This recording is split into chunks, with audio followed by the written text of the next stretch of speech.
What's up, guys? Quick update on the ZX6R. Yeah.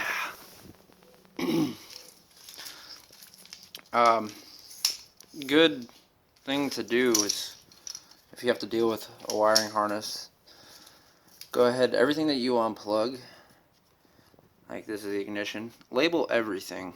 Every single plug that you unplug, or wire that you have to cut or anything, which I don't recommend cutting wires if you don't have to, but just label every single wire that you take off, so that way you know when you go through it and put it all back together,